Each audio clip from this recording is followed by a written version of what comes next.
प्यारे बुजुर्गों,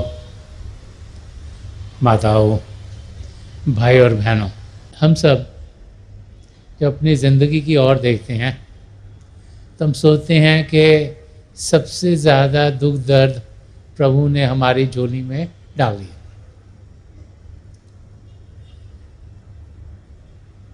हम यही सोचते हैं कि तकलीफ़ें शायद हमारी ज़िंदगी में बहुत ज़्यादा हैं और औरों की ज़िंदगी तो बड़े प्यार से और आसानी से गुज़रती है। और हम ये चाहते हैं कि हमारी ज़िंदगी सुख चैन से भरी हुई हो, उसकी कोशिश करते हैं, क्योंकि ज़िंदगी भर जब से बच्चा इस दुनिया में आता है उसका ध्यान बाहर की ओर किया जाता है। जैसे आपके घर में जब बच्चा होगा तो आप क्या करोगे, कुछ छुनछुना लेके उसको सुनाओगे, कुछ उसके अगर बैसिनेट में रखा है आपने या क्रिब में रखा है तो वहाँ पे कुछ लगाओगे, कोई मोटर से चीज़ यहाँ चल रही है, कोई यहाँ चल रही है, कोई टॉयज़ आजकल ऐसे होंगे, कुछ दबाओगे, कोई गाना बज रहा है, कुछ हिल रहा है, कुछ चल रहा है, कुछ जैसे बड़े बच्चे होते हैं उनको टीवी के ज़रिए कुछ ना कुछ ध्यान और चीज़ों में इंसान दिलवाता है। तो जब से बच्चा इस दुनिया में आता है उसको मन इंद्रियों के घाट पर जीना उसके माँ बाप सिखाना शुरू कर देते हैं। और वो बच्चा जैसे जैसे बड़ा होता है वैसे वैसे उसकी वो इंद्रियां और तेज़ी से फिर काम करनी शुरू कर देती हैं और उस बच्चे को यही लगना शुरू हो जाता है कि सब कुछ इन इंद्रियों के ज़रिए ही होता है। तो जब वो थोड़ा सा बड़ा होता है, पढ़ता लिखता है, समय के साथ किसी काम काज में लग जाता है, चाहे उसकी शादी हो, बच्चे हों, अपने परिवार हो, तो वो ये समझना शुरू कर देता है कि खुशियाँ भी इन इंद्रियों के ज़रिए आएंगी। तो जो चीज़ आँखों से अच्छी लगती है इंसान उस और जाता है, सोचते हैं यहाँ से खुशी मिलेगी। जो सुनने में अच्छा लगता है हम सोचते हैं कि शायद इसके ज़रिए हमें बहुत सुकून मिलेगा, तो वो ज़्यादा सुनते हैं जो हमें अच्छा लगता है। किसी को एक किस्म का संगीत अच्छा लगता है, किसी को दूसरे किस्म का संगीत अच्छा लगता है, किसी को खाली क्लासिकल सितार शायद अच्छी लगती हो, किसी और को बीथोवन का म्यूज़िक अच्छा लगता हो। अलग अलग चीज़ें अलग अलग लोगों को लुभाती हैं, लेकिन वो सब चीज़ें हमें, जो हमारी इंद्रियां हैं, जो शारीरिक इंद्रियां हैं, जो फिजिकल सेंसेस हैं, उनके ज़रिए ही हमारा ध्यान बाहर की ओर लगाती रहती है।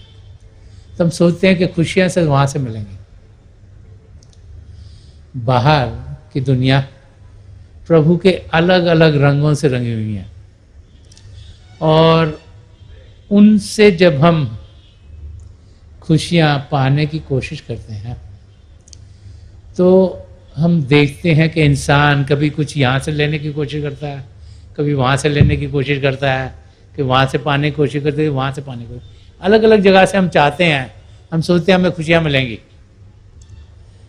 लेकिन भूल जाते हैं कि वो सब अलग अलग भी किसी एक का बना हुआ है। कि एक पिता एकस के अंबारक, के एक पिता परमेश्वर है, उसी की हम सब संतान हैं और उसी का रूप हम सब में है।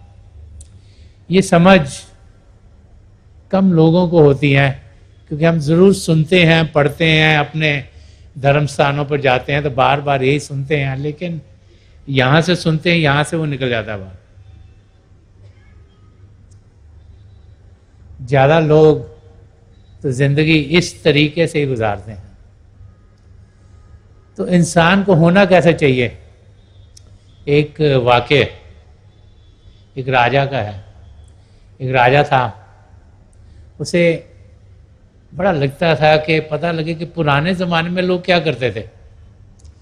तो उसने अपने एरिया में आर्कियोलॉजी लोगों को कहा कि खोदो, नीचे कुछ ना कुछ ज़रूर होगा। हमारे बुजुर्गों ने जो यहाँ 100 साल पहले, 1000 साल पहले, 2000 साल पहले, 5000 साल पहले रहते थे, वो देखो वो क्या छोड़ गए, वो शायद नीचे दब गया हो।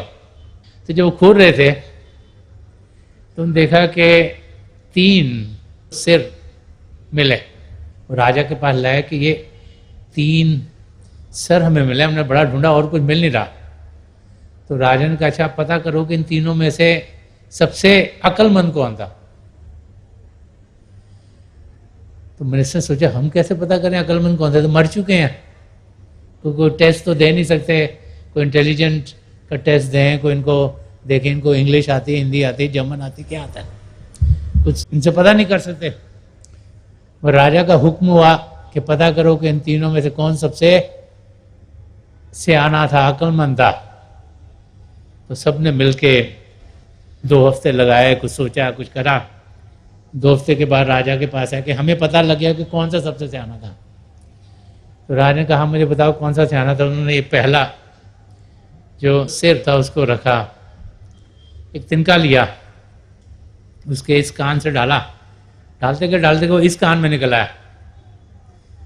तो क्या ये जो था ना ये बहुत अक्लमंद नहीं था। तो राजा ने पूछा ये तुमको कैसे पता अक्लमंद नहीं था। कहा देखो ये जो यहाँ से सुनता था यहाँ से निकाल देता था, जो कुछ सुनता था उससे कुछ फायदा उठाना नहीं था, कुछ करता नहीं था, एक तरफ से सुना दूसरी तरफ से निकाल दे। ये कोई जिंदगी इसने बड़े अच्छे तरीके से नहीं गुजारी। राजा का अच्छा ये दूसरा वाला कैसा है, दूसरा रखा, उसके कान में तिनका डाला, यहाँ से डाला वो मुंह से निकल आया बाहर। तो राजा ने कहा कि ये कैसा था। तो उनका ये पहले से बेहतर था लेकिन बहुत बेहतर नहीं था। तो राजा ने कहा कि क्यों ये बेहतर नहीं था। कहा देखो ये जो सुनता था ये सुनता था, ये औरों को सुनाता था। जैसे सत्संग में गया, इसने अच्छी चीज सुनी, औरों को सुनाई कि आज मैंने सत्संग में ये सुना, ये वाकई बड़ा अच्छा था, ये कहानी बड़ी अच्छी थी, ये कहानी बड़ी अच्छी, अपने दोस्तों को सुनाई जाके, सबको बताया कि देखो ये मैं बड़ी अच्छी चीज सुन के आऊँ। लेकिन उसका मतलब क्या है उसको पहचाना नहीं, जाना नहीं, लेकिन जो सुना वो औरों को सुनाया। तो राजन का ये तीसरा कैसे था। तो उन्होंने तीला डाला, जाता रहा, वो कहीं निकल नहीं रहा, वो नीचे जाके नीचे से निकला यहाँ से। तो उनका ये कैसा था, कहते ये अक्लमंद इंसान था। तो राजा ने पूछा ये अक्लमंद क्यों था। कि जो सुनता था उसको जस्ट करता था, अपने अंदर लेता था, उसको जानता था, उसको पहचानता था कि इस किस्म का इंसान होना चाहिए जो नॉलेज उसको मिलता है, जो ज्ञान उसको मिलता है उसका फायदा उठाए। नॉलेज बहुत अच्छा है, ज्ञान बहुत अच्छा है, लेकिन नॉलेज से बेटर विजडम है। उस नॉलेज का इस्तेमाल कैसे किया जाए। आजकल आप सब कंप्यूटर्स यूज़ करते हो, फ़ोन यूज़ करते हो, अब वो सारी इंफॉर्मेशन वहाँ है, उससे कितना आप पता करते हो, उसको कितना इस्तेमाल करते हो, कितना नॉलेज आप गेन करते हो, वो समझदारी की बात है। और अगर आप ये भी देख रहे हो, वो भी देख रहे हो, वो भी देख रहे हो, वो भी देख रहे हो, क्योंकि 50,000 चीज़ें वहाँ देखने वाली, तो उसमें समय कितना बर्बाद करते हो, वो कोई अक्लमंदी की चीज़ नहीं। तो जो ज्ञान है उसका इस्तेमाल कैसे करना है वो ज़रूरी है।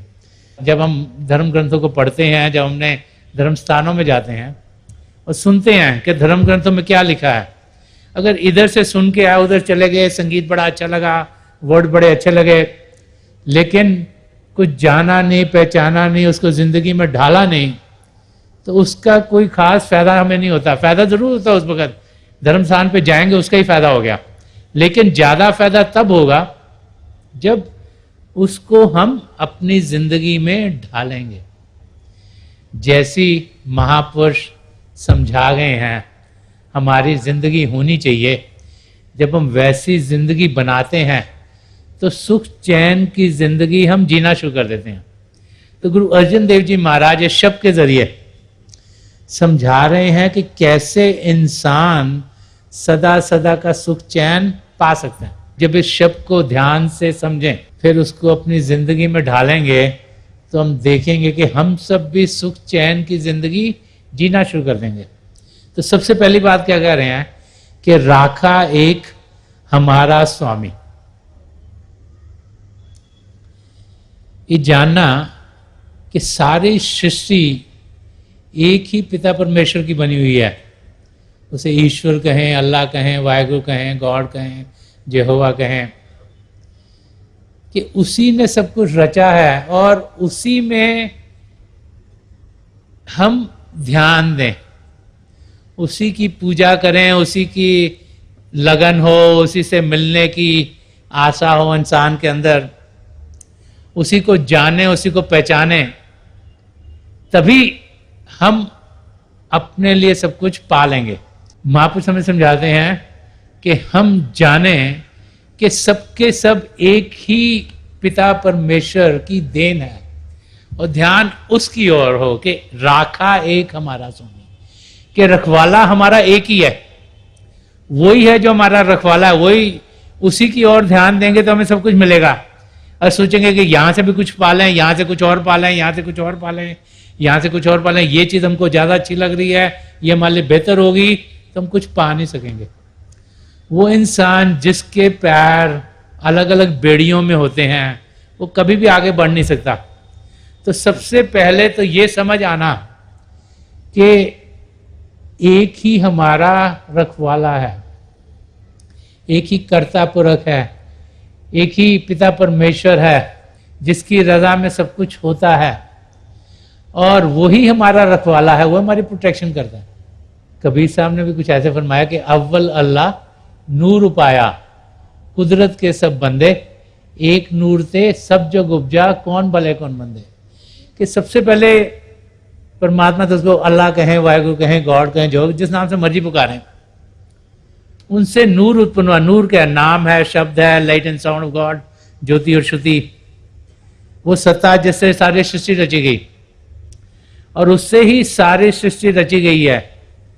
और चाहे हम देखने में अलग अलग लगते हों, चाहे हम भाषाएं अलग अलग बोलते हों, कपड़े अलग अलग पहनते हों, हमारी समझ अलग अलग हो, हमारी कल्चर्स अलग अलग हों, हम अलग अलग ओहदों पर हों, कहते हैं कि हम सब एक ही हैं, हमें कोई ऊंचा नहीं, नीचा नहीं, हमें कोई बुरा नहीं। अगर उस प्रभु के हम बनाए गए हैं तो हम सब अच्छे ही अच्छे हैं। और यही नजरिया महापुरुषों का होता है। वो जब किसी से मिलते हैं उसमें की बुराई नहीं देखते, उसकी अच्छाई देखते हैं। क्यों? क्योंकि उन्हें मालूम है कि इस शरीर को जो जान दे रही है, जो असलियत है, वो आत्मा है। वो आत्मा पिता परमेश्वर का अंश है। वो आत्मा प्रभु का अंश होने के नाते उसी प्रेम के महासागर की बूंद है और वो आत्मा शुद्ध है, सच्ची है, अच्छी है। और इसीलिए जब हम देखते हैं कि महापुरुषों के अंग संग कौन होते हैं, तो हम देखते हैं कि तरह तरह के लोग होते हैं। भारी रूप से कईयों को हम अच्छा कहते हैं, कहीं को बुरा कहते हैं, कहीं को पढ़ा लिखा कहेंगे, कहीं को अनपढ़ कहेंगे, कहीं को गरीब कहेंगे, किसको अमीर कहेंगे। कोई एक धर्म को फॉलो कर रहा होगा, दूसरे धर्म को फॉलो कर रहा होगा, लेकिन वो सब वहां क्यों होते हैं? क्योंकि वो असलियत की जानकारी पाने के लिए वहां होते हैं। उन सबको भारी रूप क्या है, भारी जिंदगी क्या है, उसका कोई असर नहीं। उन सबको ये यकीन हो जाता है कि असलियत बाहर नहीं, अंदर में है। असलियत शरीर में नहीं, रूह में है, आत्मा में है। और इसीलिए वो उस आत्मा को उभार देने के लिए, उस आत्मा को प्रभु से मिलाने के लिए ही इकट्ठे होते हैं। तो यहां पर हमें गुरु अर्जन देव जी महाराज फरमा रहे हैं कि सबसे पहली चीज जो इंसान की समझ में आनी चाहिए कि राखा एक हमारा स्वामी, सगल घटा का अंतर्यामी। कि वो जो पिता परमेश्वर है वो सारी सृष्टि को जानता है, अंदर से बाहर से, सब तरह से, ऊपर से नीचे से। उसे हमारा क्या हो चुका है वो भी पता है, क्या हो रहा है वो भी पता है, क्या होगा वो भी पता है। क्योंकि उसने सब कुछ बनाया, उसने सब कुछ रचा है और उसको मालूम है कि सबके साथ क्या क्या होगा। अब कोई जैसे आप कोई नॉवल पढ़ते हैं, तो अगर नॉवल है उसमें कोई ना कोई कहानी होगी। कोई आदमी है, कोई औरत है, कोई बच्चे हैं, कोई दोस्त हैं, कोई मित्र हैं, कोई अच्छे लोग हैं, कोई बुरे लोग हैं। अब जिसने नॉवल लिखा उसको सब पता है कि जो अच्छा इंसान, जो हीरो है इस नॉवल का, इसकी कैरेक्टरिस्टिक क्या होंगी, ये जो विलन है इसका, इसकी कैरेक्टरिस्टिक क्या होंगी, ये जो साइड कैरेक्टर्स हैं इनकी कैरेक्टरिस्टिक क्या होंगी, ये जो बाकी लोग हैं नॉवल में इनकी कैरेक्टरिस्टिक क्या है, उसको ये पता है ये शुरू में क्या ये करेंगे, बीच में क्या करेंगे, आखिर में क्या करेंगे, सब कुछ उस नॉवल लिखने वाले को पता है, क्योंकि उसने नॉवल लिखा है। तो पिता परमेश्वर ने सृष्टि रची, वो कण कण को समझते हैं, जानते हैं, पहचानते हैं। हमारी कमजोरी है कि हम चोरी छुपी गड़बड़ कर देते हैं, कहते हैं ओहो प्रभु तो है नहीं, दिखे नहीं, गड़बड़ कर लो कोई बात नहीं। बच्चे भी माँ बाप से दूर होते हैं, गड़बड़ कर देते हैं कि माँ बाप तो है ही नहीं, किसको पता लगेगा। ये हमारी कमजोरी है। पिता परमेश्वर की निगाह हम सब पर हर समय रहती है। हम कैसे भी हों, दुनिया के लिहाज से अच्छे हों बुरे हों, पिता परमेश्वर की अच्छी दृष्टि हम पर रहती है। वो चाहते हैं कि हम असलियत को जानें। वो चाहते हैं कि कर्मों के लिहाज से कई चीजें हमारी जिंदगी में ढलेंगी।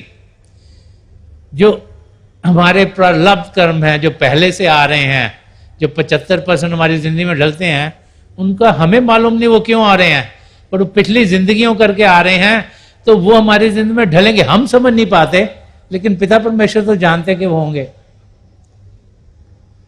तो यहां पर हमें गुरु अर्जन देव जी महाराज जी समझा रहे हैं कि राखा एक हमारा स्वामी, सगल घटा का अंतर्जामी, के जो हमारा रखवाला है, जो हमें प्रोटेक्ट करता है, तो हम किसी भी नाम से पुकारें, वो सारी सृष्टि को अंदर बाहर से जानने वाला है। उसकी निगाह से कुछ छुपा नहीं। और जब ये इंसान सही तरीके से समझ लेता है, तो फिर उसकी जिंदगी बड़े अच्छे तरीके से गुजरेगी। अब जब हम अपने धर्म स्थान पर जाते हैं, किसी भी धर्म स्थान पर जाएं, किसी से बातचीत भी करेंगे तो शांति से करेंगे, हर एक चीज अच्छी तरीके से करेंगे। क्यों? क्योंकि हमें उस समय लगता है कि पिता परमेश्वर यहां हैं, उनकी नजर हम पर है, हम अच्छे बच्चे बने, हम सही तरीके से जिए। और जब ये यकीन हो जाए कि पिता परमेश्वर हमारे अंग संग है, उनकी निगाह हमारे आस पास है, हमारे साथ है, तो जिंदगी इंसान खुद ब खुद सही तरीके से जीना शुरू हो जाता है। सद्गुण हमारी जिंदगी में बढ़े, हम एक सच्चा इंसान बने, हम प्रेम से जिए, करुणा से जिए, हम निष्काम सेवा भाव से जिए, हम किसी के मददगार हों, हम ह्यूमिलिटी से जिए, हुमे से जिए, हम ऐसी जिंदगी जिए जिसमें कंपैशन हो। तो ये सब जो सद्गुण है, अहिंसा का रास्ता अपनाना, ये सब हमारी जिंदगी में तब आने शुरू होता है जब तक हमारी समझ सही होगी। जब तक इंसान की समझ सही नहीं होती, तब तक उसके विचार सही नहीं होते, जब तक उसके विचार सही नहीं होते, उसके बोल सही नहीं होते, जब तक उसके बोल सही नहीं होते, उसके कार्य सही नहीं होते। अगर इंसान की समझ सही हो जाए तो विचार भी सही होंगे। विचार जो हर समय इंसान को आते रहते हैं, जब वो अच्छे होंगे तो बोल भी अच्छे होंगे, और जब बोल अच्छे होंगे तो कार्य भी अच्छे होंगे, और जिस एटमॉस्फेयर में हम जी रहे हैं वो खुशी से, आनंद से भरपूर होगा। उसके लिए समझ सही होनी चाहिए। समझ सही यही है कि राखा एक हमारा स्वामी। ये यहां गुरु अर्जन देव जी महाराज ने समझा रहे हैं।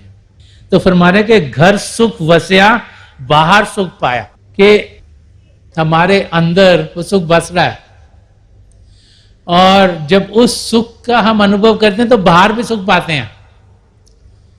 कि सुख चैन बाहर की दुनिया में नहीं है। कहां पर बस रहा है? घर सुख वसया, कि हमारे अंदर बस रहा है। एक जगह और गुरु साहब ने, गुरु अर्जन देव जी महाराज ने फरमाया कि सब कुछ घर में, बाहर नहीं, बाहर टोले सो भरम बुलाई, के सब कुछ सच्चाई इंसान के अंदर है। अगर बाहर कभी यहां ढूंढ रहे हैं, कभी वहां ढूंढ रहे हैं, कभी वहां ढूंढ रहे हैं, तो गुरु साहब फरमा रहे हैं कि सब कुछ घर में, बाहर नहीं, बाहर टोले सो भरम बुलाई। जो बाहर की जिंदगी में सुख चैन की जिंदगी ढूंढ रहा है, वो भरम में ही पड़ा रहेगा। और फरमाने के गुर प्रसादी जिन अंतर पाया, सो अंतर बाहर सोहेला जियो, कि जिसने गुरु का प्रसाद अंदर की दुनिया में पाया। जो बाहर दिया है उसकी बात नहीं कर रहे कि गुरु प्रसाद जिस अंतर पाया, कि अंदर में जिसने प्रसाद पाया वो अंदर बाहर सोहला जी, वो अंदर की दुनिया में और बाहर की दुनिया में भी सुखी रहता है, क्योंकि वो सच्चाई के साथ जुड़ गया। और वही यहां गुरु अर्जन देव जी महाराज डिफरेंट वर्ड में बता रहे हैं कि घर सुख वस्या बाहर सुख पाया, कह नानक गुर मंत्र दृढ़ाया। कि अंदर का सुख कैसे मिला? कि पूर्ण गुरु ने हमें मंत्र दिया, जिसे हम सिमरन कहते हैं, जिसे हम नाम की देन कहते हैं। नाम की देन क्या है? एक पूर्ण महापुरुष हमारे को अपनी तवज्जो देते हैं, हमें वो मन को शांत करने के लिए एक मंत्र देते हैं, जिसे हम बार बार दोहराते हैं ताकि मन को शांत करें। क्योंकि शरीर को शांत करना आसान है। जब शरीर को शांत करने के लिए एक ऐसी जगह ढूंढें जहां शोरगुल नहीं हो रहा, तो सुनने की इंद्रिय अंदर को खिंच जाएगी। जब हम ध्यान टिकाने के लिए बैठे, चाहे हजारों की तादाद में बैठे, देखें शरीर का हिस्सा किसी को नहीं लग रहा, तो स्पर्श की इंद्रिय अंदर को खिंच गई। जब ध्यान टिकाने के लिए बैठे, एटमोस्फेयर को बदले नहीं, तो सूंघने की इंद्रिय अंदर को खिंच गई। तो अगरबत्ती जलाने की ऐसी या उसको स्पिरिचुअल रीजन को करने की कोई जरूरत नहीं। जब ध्यान टिकाने के लिए बैठेंगे, हम खाएंगे पिएंगे नहीं, तो चखने की इंद्रिय अंदर को खिंच गई, और आंखें बंद करी तो देखने की इंद्रिय अंदर को खिंच गई। तो पांचों इंद्रिय को अंदर खींचना आसान है। एक शांत जगह ढूंढ के बैठ के आंखें बंद करें तो खिंच गई। मुश्किल क्या है? जैसे वो करते हैं तो मन जो नहीं चाहता हम पिता परमेश्वर को जाने, जो चाहता हम दुनिया में लगे रहें, कोई ना कोई विचार भेज देता है। अब विचार आया नहीं कि ध्यान विचार में चला गया और हम कुछ कर नहीं पाते, प्रभु की ओर ध्यान दे नहीं पाते। तो इसीलिए मन को शांत करने के लिए हमारे सदगुरु कुछ नामों में अपनी तवज्जो डालते हैं और वो मंत्र बना के हमें देते हैं, ताकि हम उन्हें मन ही मन दोहराएं। मन ही मन क्यों दोहराएं? कि मन के जरिए सारे विचार हमें आ रहे हैं। तो जैसे मन ही मन उन्हें दोहराते हैं तो क्या होता है? हमारा मन, उसकी ताकत, क्योंकि ये सब प्रभु के जाति नाम है, उसमें हमारे सदगुरु ने अपनी ताकत दी है, तो वो प्रभु के नाम के जाप में मन लग जाता है। और जब प्रभु के नाम के जाप में लगता है, ध्यान प्रभु की ओर होता है और हमें विचार आने बंद हो जाते हैं। उस स्थिति में जबकि शरीर शांत है और मन भी विचार नहीं भेज रहा, तो अंधेरे में हमें रोशनी के चिन्ह दिखते हैं। जो ज्योति और श्रुति, लाइट एंड साउंड, जो दो प्राइमल मैनिफेस्टेशंस हैं पिता परमेश्वर की, उनका हम अनुभव करते हैं और उसके साथ जुड़ते हुए फिर अपने सदगुरु की मदद से अंदर की दुनिया में जाना शुरू हो जाते हैं। तो समझा रहे हैं कि कह नानक गुरु मंत्र दृढ़ा है, कि जब तक गुरु मंत्र हमको देता नहीं, उसको रिपीट नहीं कराता, उसको दोहराता नहीं, और जब तक हम फिर वो मंत्र को दोहराने में एक्सपर्ट नहीं हो जाते, तब तक हम अंदर की दुनिया में बढ़ नहीं पाते। और जब अंदर की दुनिया में बढ़ेंगे, उसका अनुभव करेंगे, तभी यकीन होगा कि पिता परमेश्वर हैं, कण कण में समाये हुए हैं, और सुख चैन की जिंदगी हम जीना शुरू कर देंगे। गुरु अर्जन देव जी महाराज फरमारे कि कह नानक गुरु मंत्र दृढ़ाया। तो जिसको पूर्ण महापुरुष ने अंदर का गुरु प्रसाद दे दिया, जैसे गुरु प्रसाद जिन अंतर पाया, सो अंतर बाहर सोहला जी, वही अंदर और बाहर से सुखी होगा, वही सदा सदा का सुख चैन पाएगा, वही अपनी मंजिल तक पहुंच पाएगा, और हम सब उस मंजिल तक पहुंच सकते हैं। हम में से कोई ऐसा नहीं जो उस मंजिल तक ना पहुंच सकें। करना क्या है? ध्यान पिता परमेश्वर की ओर करनी है। करना यह है, जैसे संत रविदास जी महाराज ने फरमाया कि साची प्रीत हम तुमसे हो जोड़ी। हम लोग तो प्रीत किसके साथ, इसके साथ भी जोड़ लेते हैं, उसके साथ भी जोड़ लेते हैं, ये भी जोड़ लेते हैं, ये नई चीज खरीदी, ये भी अच्छा लग रही है, ये ले लिया, ये भी अच्छा लग रहा है, हर एक के साथ प्रीत जोड़ लेते हैं। तो फरमा रहे हैं कि साची प्रीत हम तुमसे हो जोड़ी, तुमसे हो जोड़ अवर संग तोड़ी। कि जब आपके साथ सच्ची प्रीत लग गई, जब हमारा प्रेम पिता परमेश्वर के साथ हो गया, तो औरों के साथ अपने आप लगाव कम होना शुरू होगा। ये दुनिया की चीजें जो हमें खींचती हैं अपनी ओर, ये अपने आप कम होनी शुरू हो जाएंगी। क्यों? क्योंकि जहां से सदा सदा का आनंद मिलना है, जहां से सदा सदा का सुख चैन मिलना है, जब हमारा ध्यान उस ओर हो जाएगा, जब हमारा प्रेम उसके साथ हो जाएगा, तो बाकी चीजें खुद ब खुद फीकी लगनी शुरू हो जाएंगी। जब तक हम पिता परमेश्वर के प्रेम का अनुभव नहीं करते, तब तक हम सच्चाई क्या है उसकी जानकारी नहीं पाते। लेकिन जैसे उस प्रेम का अनुभव करते हैं और अंदर से उस प्रेम का एक्सपीरियंस करते हैं, तो फिर सुख, चैन और आनंद की जिंदगी हम जीना शुरू कर देते हैं। तो गुरु साहब हमें ये समझा रहे हैं कि जब एक सत्पुरुष की, एक सदगुरु की हमारे पास दया दृष्टि पड़ती है, वो हमें नाम की देन देते हैं, तो वो हमारा ध्यान बाहर से हटाकर अंदर की ओर लगा देते हैं। और जब अंदर की दुनिया में हम बढ़ते हैं, उनकी दया मेहर से इस शरीर से ऊपर उठते हैं, रोशनियां, आसमान, सितारे, चंद्रमा, सूर्य को पार करते हुए उनके नूरी स्वरूप तक पहुंचते हैं। वो फिर हमें पिंड से अण्ड में, अण्ड से ब्रह्मांड में, ब्रह्मांड से पार ब्रह्म में, वहां से सचखंड तक ले जाते हैं। और वहां पर पहले हम उनमें लीन होते हैं, फिर वो हमें प्रभु में लीन कर देते हैं। तब जाकर असलियत क्या है उसकी जानकारी हमें होती है। और जब असलियत के साथ हम जुड़ते हैं, तो हमें पूरा यकीन हो जाता है कि पिता परमेश्वर कण कण में समाये हैं। और जब वो होता है, तब हमारी जिंदगी के जीने का तरीका ही बदल जाता है। क्योंकि जब ये यकीन हो जाता है कि पिता परमेश्वर हमारे अंग संग हैं, तो फिर इंसान सही तरीके से जीता है, एक सच्चा इंसान बनता है, एक अच्छा इंसान बनता है, और उसकी लगन पिता परमेश्वर से बढ़ती चली जाती है, और सुख, चैन और आनंद की जिंदगी जीते हुए अपनी मंजिल तक पहुंच जाता है।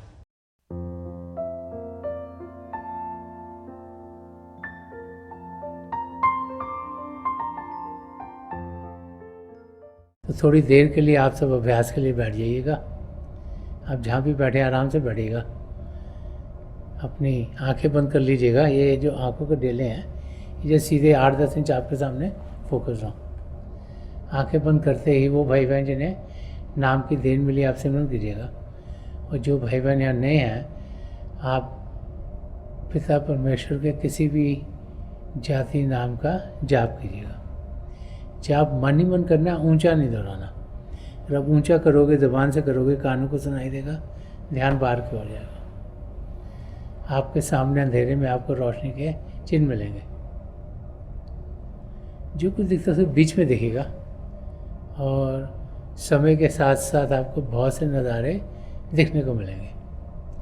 मेरे पिता परमेश्वर के चरण कमलों में, और जो पिछली सेंचुरी के महापुरुष हुए हैं, हजूर बाबा सावन सिंह जी महाराज, परम संत कृपाल सिंह जी महाराज और दयालपुर संत दर्शन सिंह जी महाराज, उनके चरण कमलों में यही प्रार्थना है कि जो जो हम सबके लिए बेहतर है महापुरुष में दें, हमें सबके साथ जोड़ें, और हमारे भीतर प्रभु की ज्योत के हमें दर्शन करवाएं।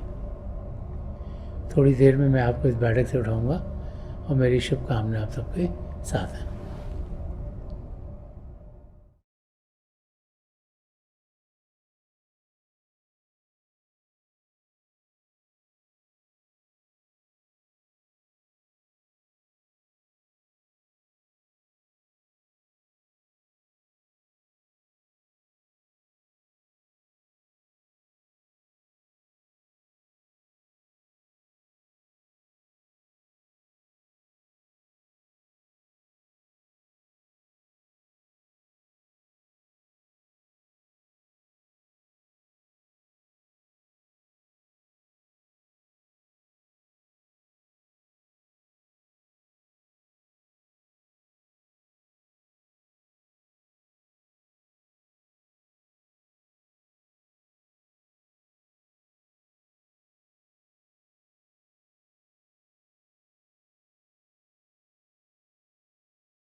Shurtija ji, please leave off.